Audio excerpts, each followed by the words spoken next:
মাহে রমজানুল মোবারকের মাস আসলে এই জাতীয় প্রশ্নসমূহ আমাদেরকে প্রায় মা বোনেরা করে থাকেন। সেটা হচ্ছে যে হায়েজ চলাকালে অথবা মা বোনদের ঋতুস্রাব চলাকালে কয়টি রোজা তারা রাখবেন না। এই প্রশ্নের জবাবে আমরা স্পষ্টভাবে যেটা বলতে পারি সেটা হচ্ছে হানাফি মাযহাব মতে, অর্থাৎ আমাদের বাংলাদেশে তো প্রায় সকলেই হানাফি মাযহাবের মানুষ, সেজন্য এটা আমাদের বাংলাদেশের প্রায় সমস্ত মা বোনদেরই এই মাসআলা। আর সেটা হচ্ছে হায়েজের সর্বনিম্ন সময়সীমা হচ্ছে 3 দিন 3 রাত, আর হায়েজের সর্বোচ্চ সময়সীমা হচ্ছে 10 দিন 10 রাত।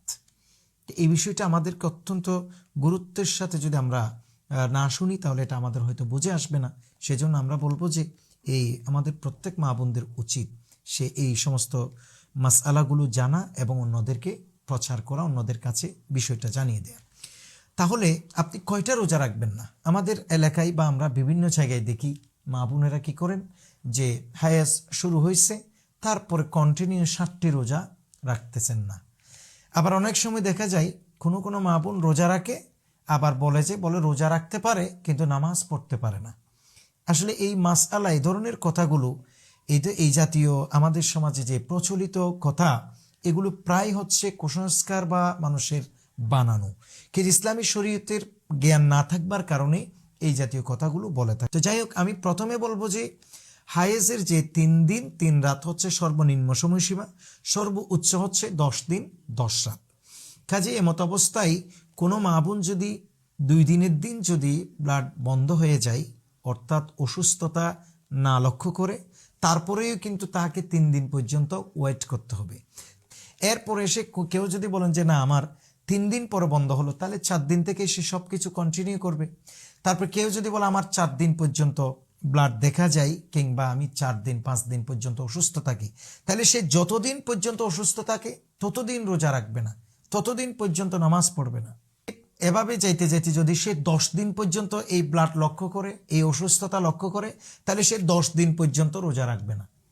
কিন্তু 11 দিন গিয়ে যদি তার থেকে আবার সেই অসুস্থতা লক্ষ্য করা যায়, কন্টিনিউ যদি অসুস্থতা লক্ষ্য করা যায়, ব্লাড দেখা যায়, বন্ধ না হয়, তাহলে তাকে মনে করতে হবে এটা ইস্তেহাজা বা এটা একটা রোগ, এটা একটা বিমার, এটার জন্য সেই ডাক্তারের শরণাপন্ন হবে, চিকিৎসা চালাবে।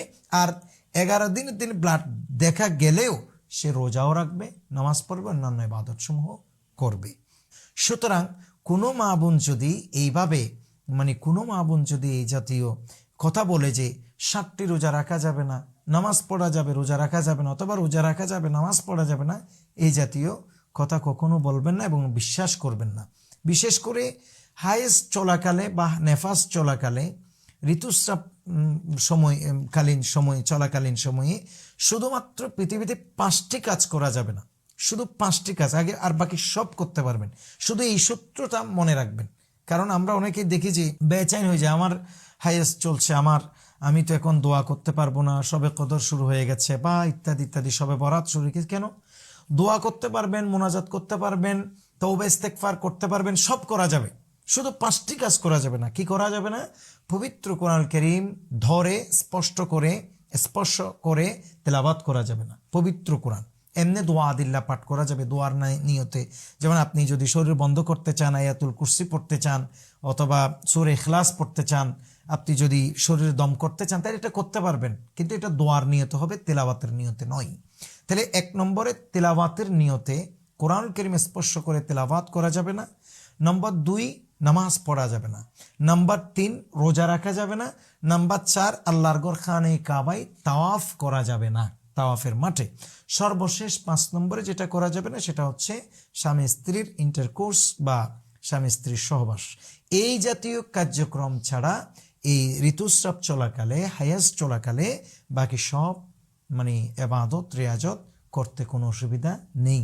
এবং সেই সময় হায়েজ চলছে বলে যে আপনি ওযু করবেন না, বিষয়টা এরকম না। ওযুও করবেন, ফ্রেশ থাকবেন, যতটুক পারেন আল্লাহ বিল্লাহ করবেন, মহান রব্বে কারীম আল্লাহর কাছে তওবা ইস্তেগফার করবেন, মাহে রমজানুল মোবারকে আল্লাহর কাছে দোয়া করবেন। আশা করি আমি বিষয়টা বোঝাতে পেরেছি। সময় সুযোগ করে ভিডিও শেয়ার করে দিবেন।